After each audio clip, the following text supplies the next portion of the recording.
Agora vamos lá, vamos começar a nossa pauta com o primeiro assunto do dia, que é um assunto muito sério. Como muitos de vocês já sabem, no dia 21 de maio, a Prefeitura de São Paulo realizou uma ação policial no centro da cidade que pretendia resolver o problema da chamada Cracolândia. Foi um verdadeiro caos, né? Ninguém sabia direito o que estava acontecendo, ficou todo mundo bem apavorado. Agora, no final da operação, a Prefeitura afirmou ter preendido 28 pessoas, expedido 69 mandados de prisão. Talvez esses números sejam ainda atualizados hoje. E desde então, a gestão atual mandou fechar hotéis e comércios frequentados pelos usuários e vem lutando com a justiça para conseguir a autorização para interná-los compulsoriamente.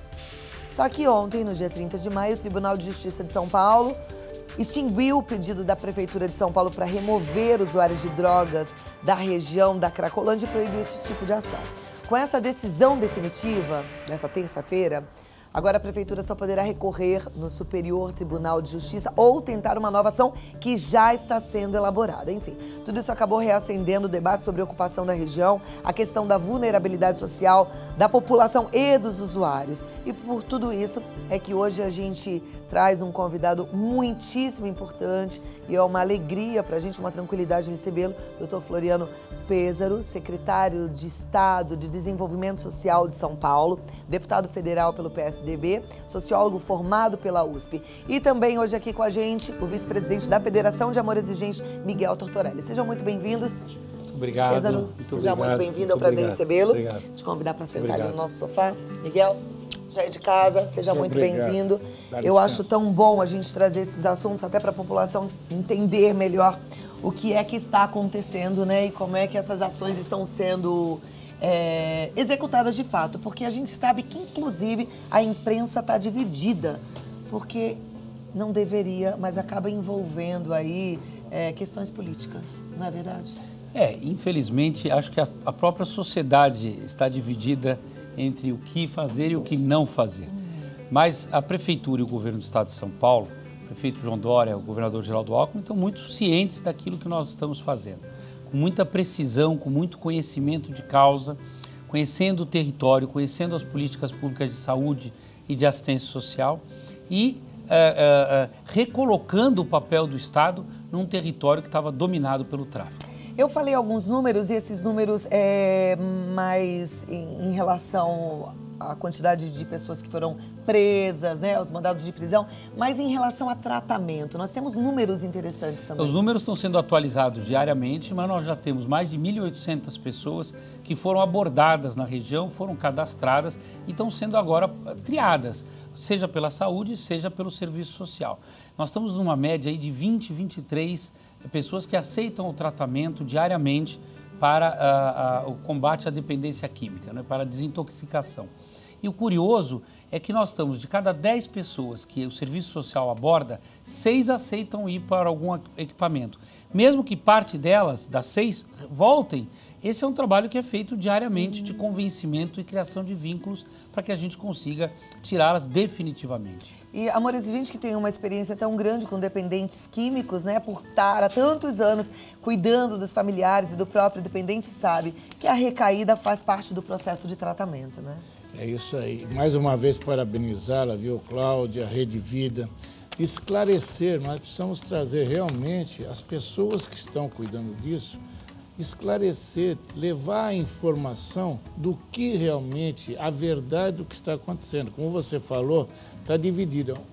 Alguns por problema político e outros por desconhecer, né, o que se pretende. Então, falou-se muito, foi uma ação truculenta, mas também não iam levar flores lá para os traficantes, né, secretário? É difícil você ter uma ação policial numa região tão contaminada pelo ilícito, pelo ilegal, né?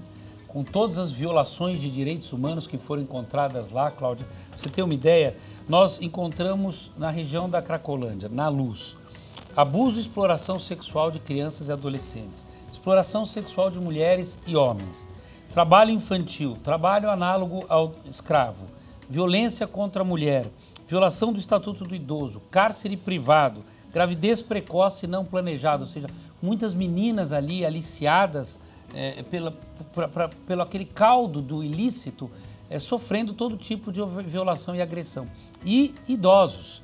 além das chamadas comorbidades, ou seja, as doenças que estão ali em paralelo àquela situação toda. Então, nós tivemos a maior epidemia de sífilis de todos os tempos. Estava praticamente extinto, né, secretário? Extinto. Voltou com toda a força uma epidemia de sífilis terrível naquela região. AIDS, HIV, hepatite, tuberculose e assim por diante. Então, o que nós fizemos foi a retomada daquele espaço pelo Estado, né? Para que a gente possa garantir direitos àquelas pessoas. Nós estamos trabalhando para salvar vidas.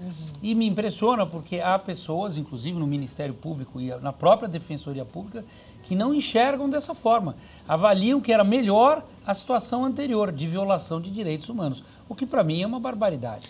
O Amor Exigente, Cláudio, viu com bons olhos, precisava ser feito alguma coisa. Evidentemente que vão se corrigir dentro desse processo aquilo que está errado para tentar acertar. O que estava errado? Por exemplo, vamos fazer essa internação compulsória em massa. Não dá para ser feito isso, né? Nós temos leitos suficientes para internar essa população toda? Eu acredito até que nesse primeiro momento e após as triagens, Cláudio, não são todos que vão para a internação. Existem aqueles que estão chegando naquele momento, estão pouco tempo e ainda dá para fazer tratamento ambulatorial. A maioria das pessoas que estão lá vão ser tratadas de forma nos ambulatórios, né, da saúde, nos CAPs, nos centros. Cratóide. Isso, exatamente. Então, no fundo, o que nós temos? Nós temos aproximadamente 30% daquela população que precisa ser internado. 70% pode ser tratado em ambulatório, mas precisa ser tratado. E esse é o lado bom da história, né? Se há vagas e se há leitos para todos, nós temos hoje no programa Recomeço 3.400 vagas. Claro, elas são rotativas e nem todos vão entrar ao mesmo tempo, mas é preciso esse trabalho inicial de abordar, de triar, de criar vínculo, de criar confiança para que a pessoa possa ser tratada. O programa Recomeço não é uma novidade, ele já existe há algum tempo, né? Eu mesma já tive a 4 oportunidade anos. de ir ao Cratóide algumas vezes, de conversar com as pessoas ligadas ao programa Recomeço. Porque são várias cracolândias espalhadas por todo o estado, por todo o Brasil, né? Aliás, não é um fenômeno só brasileiro, né, Cláudio? É um fenômeno mundial. Nós temos crack no mundo inteiro. A diferença é como os governos e a sociedade estão enxergando esse, digamos, bom combate a uma droga que é uma droga devastadora. Mas tem uma coisa, né, secretário? Nós deixamos aquilo crescer muito. Muito. Então, quando você fala que nós temos o crack, que é um problema mundial, mas como no Brasil a gente não tem, né? Essa proporção. É o maior consumidor de crack do mundo, o Brasil. Pela leniência das autoridades em geral, especialmente do ponto de vista do tráfico, né, da entrada de drogas, porque o São Paulo não produz crack, isso vem de fora. Então, de alguma forma, mesmo nas fronteiras do país. Mas o fato é que lá na região da Luz, nós tivemos muita dificuldade em trabalhar nos últimos 4 anos. Porque a prefeitura anterior tinha uma visão, na nossa opinião, equivocada. Uma visão de que não era ruim criar um território livre, né, uma zona livre de comércio de drogas e monitorada de alguma forma, porque o contrário disso seria dispersar as pessoas. E não consideraram que a dispersão das pessoas favorece o trabalho de abordagem da saúde, da assistência e dificulta o tráfico. Sim, e dificulta também até para que o usuário tenha lá o ponto certo para comprar, claro, né? Claro. Quer dizer, ali estava instituído, como eu falei na segunda-feira, era um shopping de drogas, exatamente. Uma coisa que é inaceitável. Exatamente. O secretário tem um número estimado de quanto se faturava lá? O número é da polícia. A polícia pegou registros do crime organizado na região. E quero dizer que o crime organizado na região estava dentro das pensões e hotéis, porque as pessoas ficam imaginando que o fulano morava numa pensão. Não, a pensão, dentro das pensões, uma delas que estava sendo derrubada, tinha refino de crack e de cocaína, e produção, e empacotamento, enfim, todo o ilícito estava presente lá. E o faturamento, Cláudia, era de R$500 mil por dia. No domingo, quando nós fizemos a operação, nós, os secretários da área social, eu, doutor Davi Uip, doutor Polar e Felipe Sabará, chegamos lá 8 da manhã. A polícia civil, não foi a militar, a civil já havia feito a operação. Eles haviam pegado uma máquina de cartão de crédito, que era de algum bar ali que favorecia os traficantes, que que já tinha 35 mil reais em cartão passado na maquininha da noite de sábado para domingo. Onde se vê a quantidade de dinheiro que circulava ali. Comprava droga com cartão de crédito. O que prova mais uma vez que é uma droga que é eclética, não tem classe social e ela pega desde a mais baixa à mais alta. Infelizmente, essa é a realidade. Esse né? caso que você falou que eu falei agora do Andréas agora. Né? O secretário tem alguma informação sobre o Andréas? Essa informação da Cláudia é muito relevante. Nós flagramos jovens de classe média que moram em Higienópolis, que moram nos Jardins, que vinham até a Duque de Caxias e compravam drogas. Todo tipo de drogas, especialmente maconha, mas não só maconha. E compravam drogas lá com os aviõezinhos, não precisavam entrar no fluxo. Então ali realmente virou uma espécie de drive-thru de drogas para a classe média de São Paulo. Né? Para a classe média, quer dizer, é uma forma pesada de pegar os nossos jovens, né? Porque eles estão um ponto estabelecido. Agora, o caso do Andréas é muito triste, né? Porque é uma história toda psicológica de fragilidade psíquica e familiar. Vejo a importância do apoio da família, né? Quando não há família, o que pode acontecer? É aí que entra o amor exigente, Cláudio.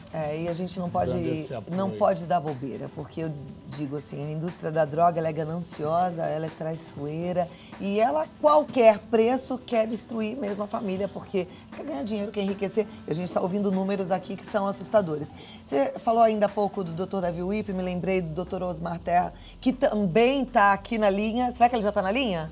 Daqui a pouquinho a gente vai falar com ele, porque eu também quero ouvir. Dessa vez eu quero que o ministro fale para a gente um pouquinho sobre o ponto de vista de saúde, como um médico, né?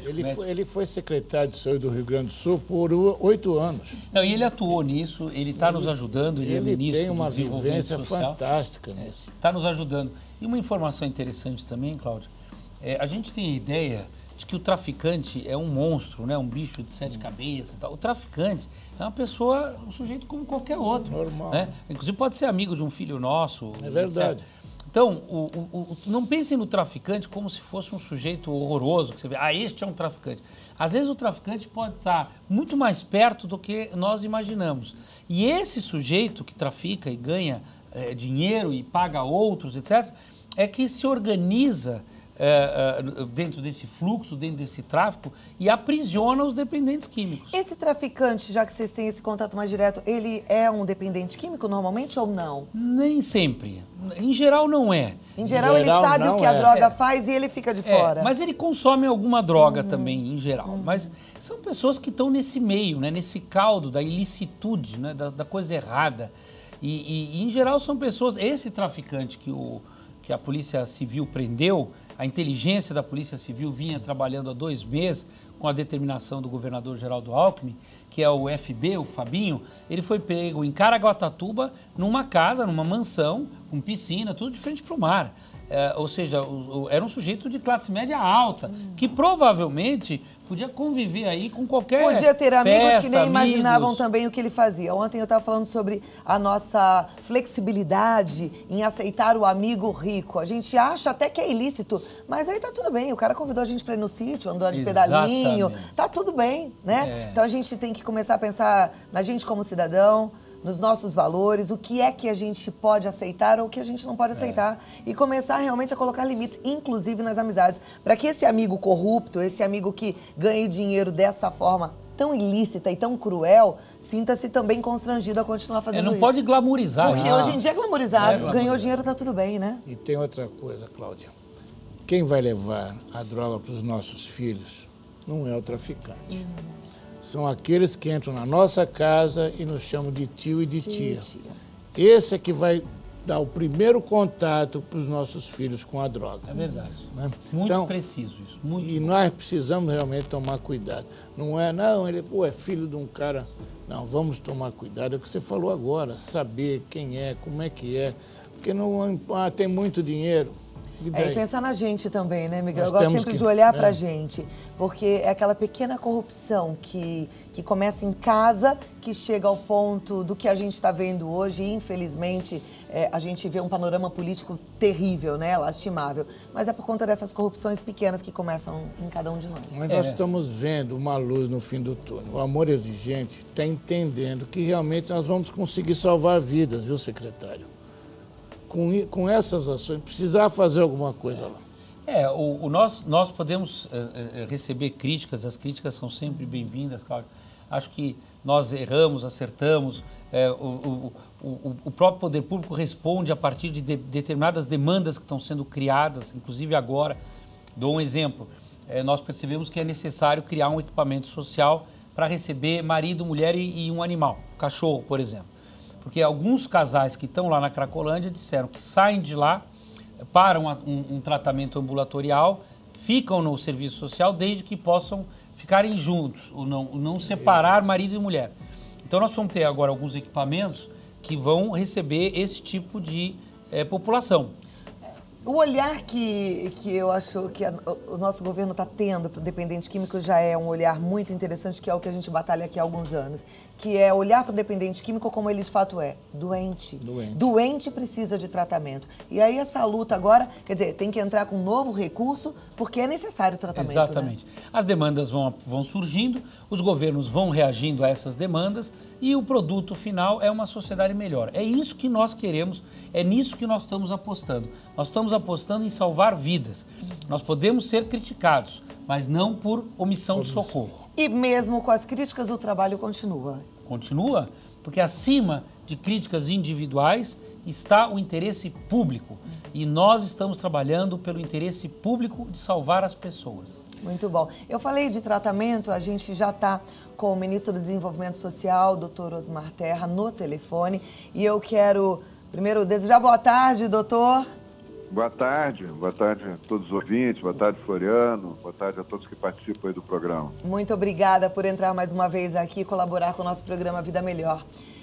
Ministro, como médico, antes de mais nada, né, eu queria ouvir a sua opinião sobre o tratamento e sobre esse olhar para o dependente químico, como deve ser uma pessoa que está doente que precisa de cuidados.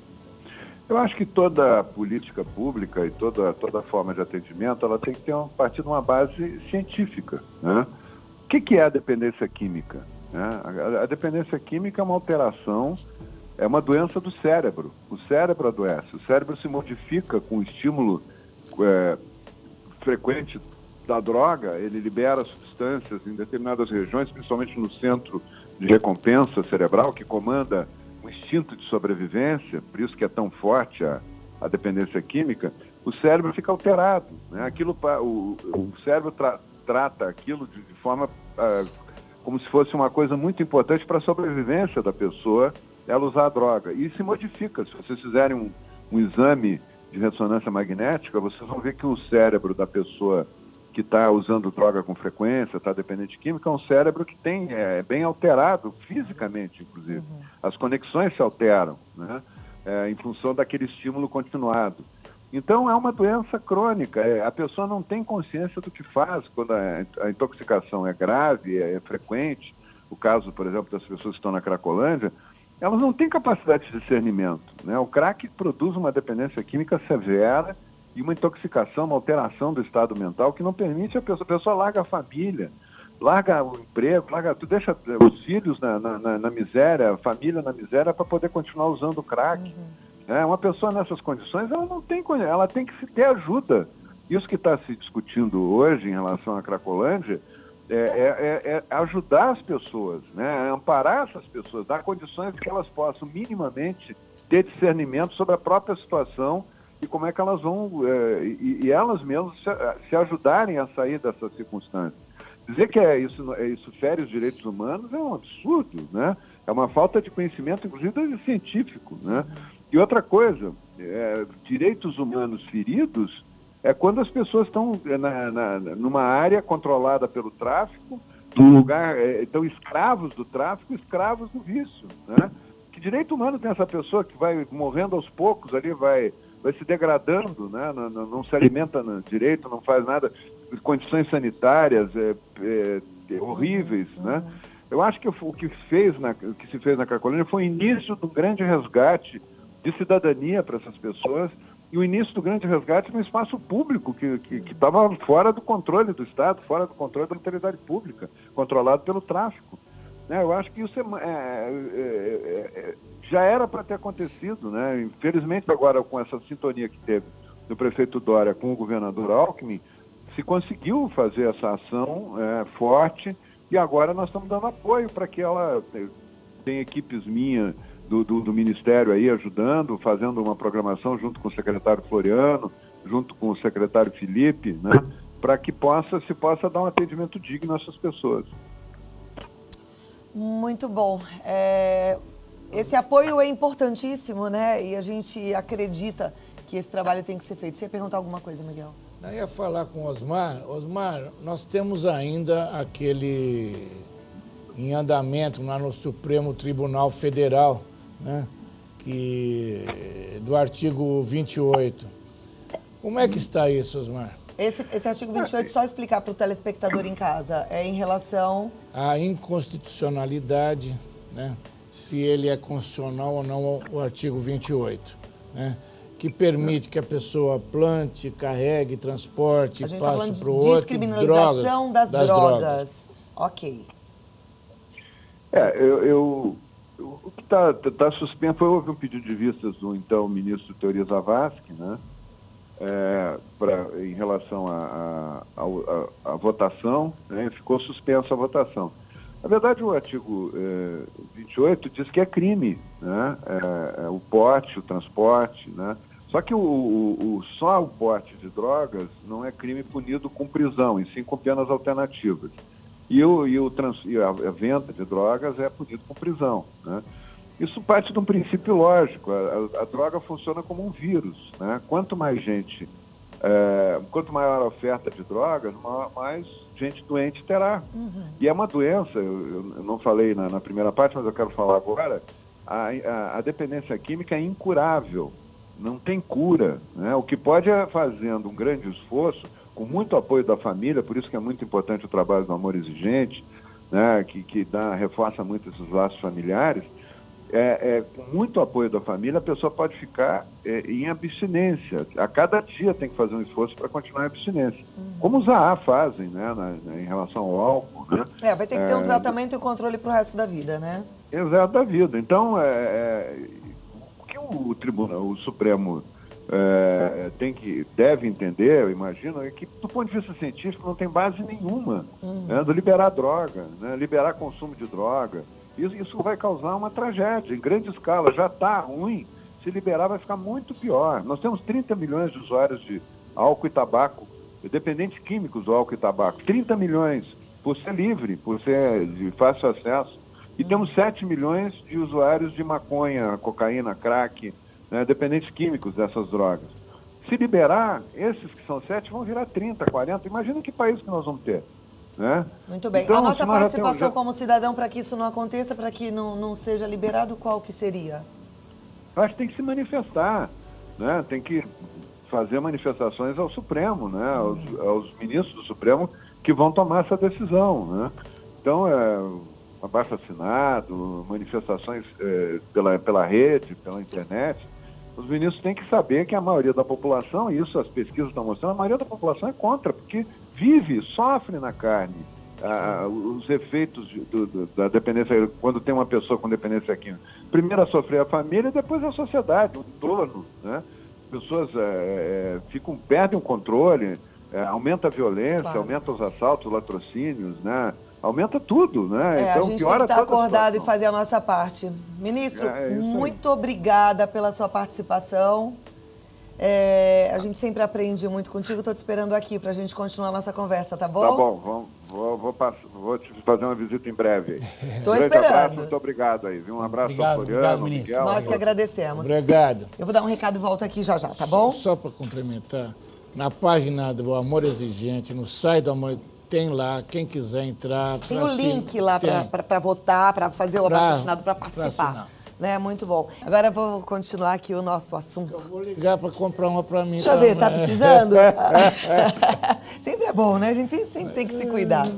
Mas, na verdade, assim, eu gosto de estimular as meninas a se cuidarem também, mas como é importante a gente pensar realmente em tudo que está acontecendo no nosso país, mas pensar na nossa parte, né? Essa questão do mente sã, incorpore sano, né? Mente sana, incorpore sano. é importante fazer esporte, é importante ter acesso à cultura. A gente vem trabalhando na Secretaria de Assistência Social do Estado, sobre orientação do governador Alckmin, nesse intuito de dar um atendimento integral às famílias. Então, hoje nós estamos atendendo crianças e adolescentes, idosos, pessoas com deficiência, capacitando e qualificando pais e mães para que eles possam gerar renda. Porque nós sabemos, isso é algo que nós acreditamos, que a geração de renda, o emprego e o trabalho, não necessariamente a pessoa vai ter um emprego, mas ela pode ter um trabalho, ela pode gerar renda.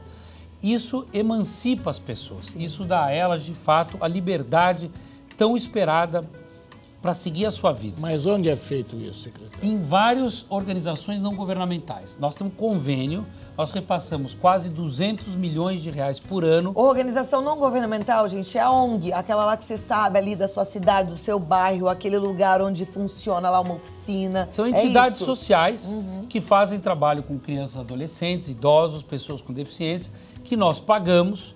O ano passado nós investimos 200 milhões de reais na área social com convênios dessas organizações, fiscalizamos e acompanhamos as famílias. E isso tem dado muito resultado. Muito resultado. Aqui na região metropolitana, a gente tem feito um trabalho intenso para poder resgatar as pessoas e prevenir. Porque é muito mais barato, todo mundo sabe disso, é muito mais eficiente prevenir com que esses jovens, especialmente no ensino médio, entrem no mundo das drogas. Hoje a gente tem registros de crianças de 12, 13 anos que já começam a experimentar, por exemplo, maconha. Se não é dentro da escola, é com um amigo da escola. Então a gente tem feito uma campanha muito forte com a Secretaria de Educação do Estado de São Paulo, dentro das escolas, junto, em alguns casos, com a Polícia Militar, que tem o programa ProERD, mas não só com o ProERD, dentro das escolas para mostrar ao jovem que a droga é o pior caminho. É o caminho que vai levar ele ao fundo do poço e não permitir com que ele entre nesse mundo sem saber o que está acontecendo. Porque quem vai pagar é ele, a família dele e a sua comunidade. Secretário, nós temos que investir muito na prevenção. Sem dúvida. É importante, você falou da Secretaria da Educação, que a Secretaria da Educação venha e que nós, inclusive, estivemos na Assembleia, que tenha uma matéria, uma cadeira de prevenção nas escolas, no Fundamental 2, no ensino médio. Porque para fazer boa escolha eles precisam ter conhecimento, né? Claro, e muitas vezes a droga ela é apresentada muito diferente do que os que chega na cabeça de um adulto são, né? E acha que ela é apresentada já como algo ruim, mas não é. Ela é apresentada como uma boa diversão, né? Mas a criança, o adolescente precisa saber que essa diversão tem preço, né? E é um preço que muitas vezes é a morte. E mostrar. Cláudia, você lembra quando o Serra, ministro ainda da Saúde, obrigou que os cigarros, os pacotes de cigarros, levassem as imagens horrorosas do que acontece depois de anos com um tabagista. Bom, só aquelas imagens fez com que nós tivéssemos uma redução de quase 20% no consumo dos cigarros, porque o tabagista todo dia vendo aquilo, falou assim, eu não quero ficar assim, eu não quero ficar assim. Então, mostrar as consequências para a família, para o sujeito e para a sua comunidade de um drogado é fundamental. Sim, tem que mostrar, porque como a gente falou ainda há pouco, o traficante, que é aquele que entra na sua casa com uma carinha boa, te chama de tio, de tia, ele não está vivendo as consequências, talvez nem vá viver, mas pode ser que numa primeira experiência, numa segunda experiência, um filho nosso caia e torne-se dependente. Então a gente tem que mostrar realmente qual é essa consequência de forma muito simples, né?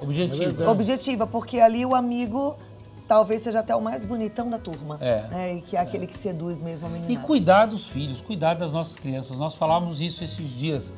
Cuidar, saber o que eles estão fazendo, com quem eles estão conversando, com quem eles estão se relacionando, com quem que ele tecla, né? Os pais têm que estar atentos na internet. Muitos desses crimes e muitos dos consumos de ilícitos, de drogas, etc., começam na internet, numa conversa ingênua, né? Que muitas vezes a criança não sabe nem exatamente com quem que ela está falando do outro lado. Eu digo sempre que é importante estar no amor exigente, porque lá a gente aprende a se olhar também, pai e mãe. Porque às vezes a gente foge dos filhos porque não está bem com a gente gente tem que estar bem, a gente tem que querer estar cada vez melhor. E lá você consegue, não fica só não. Vá para um grupo que é de graça. E tem vários grupos que são muito bom. Gratuitos, né? Muito bom.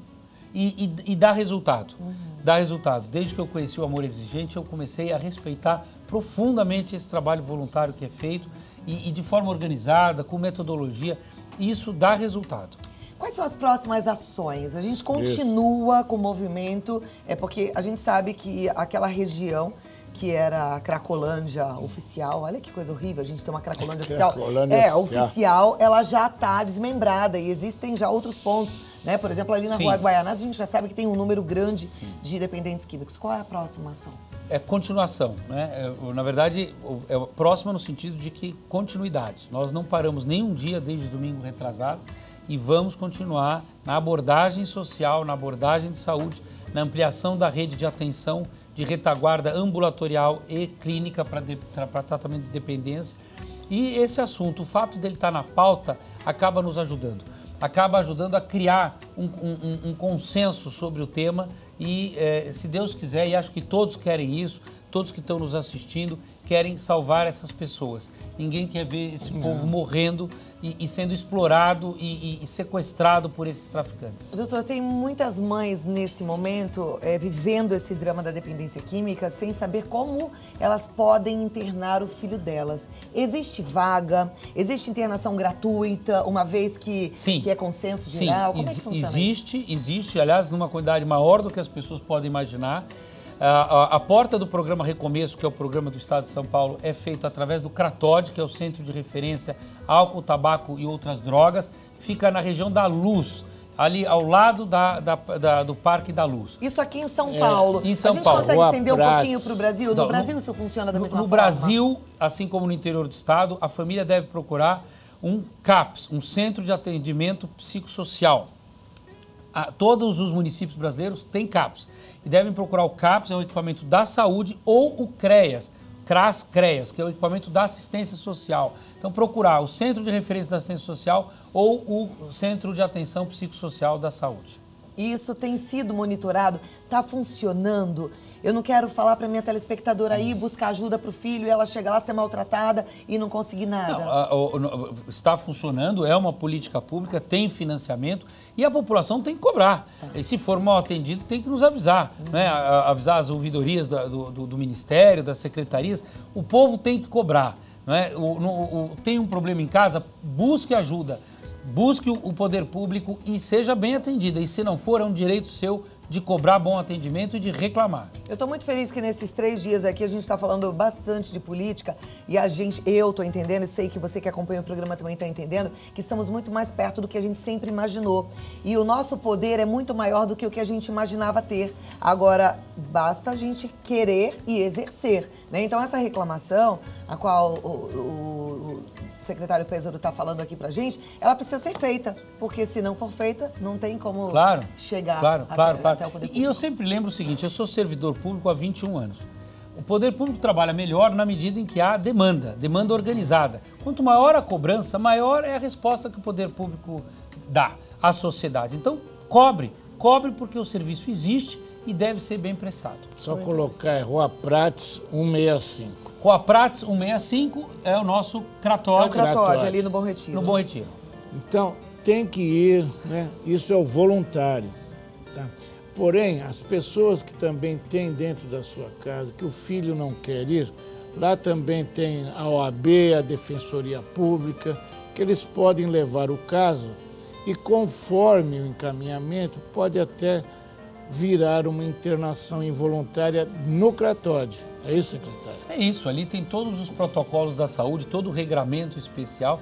Muitos dependentes químicos já foram internados e é assim que nós vamos continuar. Nós vamos continuar salvando vidas. Muito bem, a gente apoia. Se você quiser mais informações, o Dr. Floriano Péssaro, ele tem um site que é o www.florianopesaro.com.br. Mais informações através do 011 2763 8040 e tem o site do Desenvolvimento Social, que é o desenvolvimentosocial.sp.gov.br. O Amor Exigente, você já sabe, amorexigente.org.br. Vá, não fique só, vamos porque a gente consegue. Não dá jeito nesse nosso país. Muito obrigada. Obrigado, Cláudio. Parabéns pelo programa. Muito obrigado. Miguel, mais uma vez, insista, resista, persista e não desista. Gostei. Como é que é? Insista, resista, persista e não desista. Força, fé e alegria, minha gente.